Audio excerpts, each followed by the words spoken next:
مشرقی وسطی ایک ایسا خطہ ہے جو تناؤ کی چنگاڑی پر رقصاں ہے۔ اس کے قلب میں ایران اور اسرائیل دشمنی پوری شدت سے سلگ رہی ہے۔ ایک ایسی دشمنی جو تاریخ، نظریات اور ایک غیر مستحکم جیو پولیٹیکل ماحول کی وجہ سے ہے۔ پوری دنیا سانس روکے اس صورتحال کو دیکھ رہی ہے۔ کیا یہ وہ چنگاڑی ہوگی جو تیسری عالمی جنگ کا آغاز کرے گی؟ کئی دہائیوں سے ان دونوں ممالک کے درمیان جنگ کے ڈول بج رہے ہیں۔ اس معاملے میں تیزی اسرائیل کے غزہ پر کیے جانے والے مظالم کے بعد آئی۔ تنازع اور عدم اعتماد کی ایک پیچیدہ چادر فضا میں چھائی ہوئی ہے۔ جوہری عزائم کا سایہ ہر طرف منڈلا رہا ہے، جو امن کی کسی بھی امید پر سوالیہ نشان ہے۔ داؤ پر لگنے والی چیز کبھی زیادہ اہم نہیں تھی۔ دنیا سانس روکے سفارت کاری کی امید لگائے بیٹھی ہے۔ کیا سمجھداری غالب آئے گی؟ کہ عالمی برادری اپنی منافقت چھوڑ کر حق کی بات کرے گی؟ کیا غزہ کے مسلمانوں کو ان کا حق دیا جائے گا؟ تاہم ایک عالمی تصادم ایسے خوفناک منظرنامے کی طرف بڑھ رہے ہیں جہاں تنازع کی آگ سب کو اپنی لپیٹ میں لے لے گی۔ اس کا جواب میرے دوستوں غیر یقینی صورتحال میں چھپا ہوا ہے۔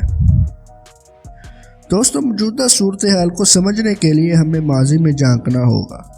ایران اور اسرائیل کی دشمنی کوئی نئی بات نہیں۔ یہ ایک ایسا متنازع ہے جو تاریخ کے اوراق میں گہرا ثابت ہے۔ 1948 میں اسرائیل کے قیام کے بعد ہی یہ رشتہ کشیدگی کا شکار رہا۔ جنگیں لڑی گئیں اور خون بہایا گیا۔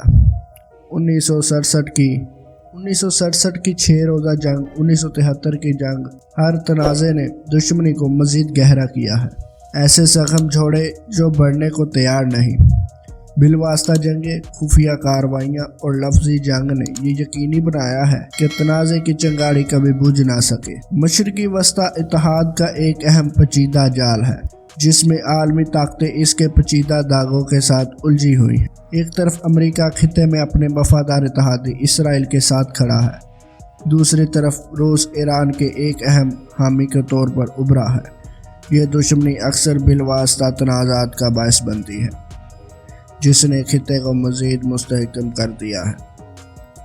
عالمی طاقتوں کی سہولت ایک علاقائی تنازع کو ایک ممکنہ عالمی جنگ میں بدل دیتی ہے۔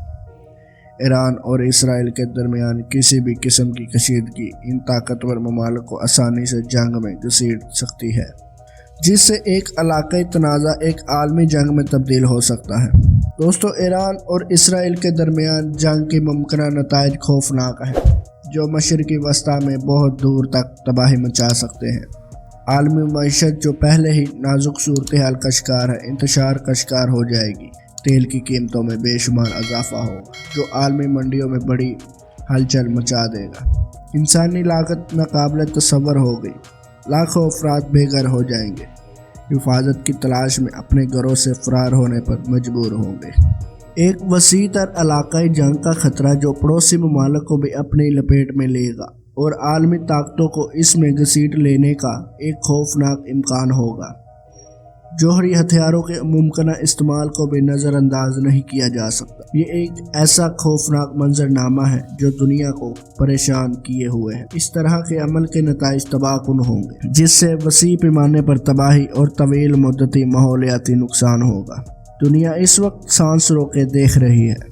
جیسے جنگ کے ڈول تیز ہوتے جا رہے ہیں، صورتحال نازک، داؤ پر لگنے والی چیزیں ناقابل طور پر زیادہ ہیں۔ اس وقت غلط انداز کام کان ایک ایسی چنگاڑی ہوگی جو بارود کے ڈیروں کو آگ لگا سکتی ہے۔ یہ ایک خوفناک حقیقت ہے جو دھمکیوں اور تنازع کے مسلسل خطرے کے باوجود امید کی ایک کرن باقی ہے۔ بین الاقوامی برادری جنگ کے ممکنہ نتائج سے واقف ہے۔ اس وقت بین الاقوامی برادری کو چاہیے کہ وہ اپنی منافقت کو چھوڑ دیں اور حق کا ساتھ دیں تاکہ دنیا میں انصاف کے ساتھ امن ہو سکے۔ بین الاقوامی برادری کو چاہیے کہ وہ غزہ میں ہونے والے ظلم کو روکے تاکہ دنیا میں امن پیدا ہو سکے۔ اس وقت جو سوالات لوگوں کے ذہنوں میں چل رہے ہیں، ان میں سے کچھ: کیا تیسری عالمی جنگ شروع ہوگی؟ کیا ایران اور اسرائیل کے درمیان جنگ کی آگ پوری دنیا کو اپنی لپیٹ میں لے لے گی؟ یہ وہ سوالات ہیں جو ہر کسی کو پریشان کیے ہوئے ہیں۔ ان کا جواب ابھی تک غیر یقینی ہے۔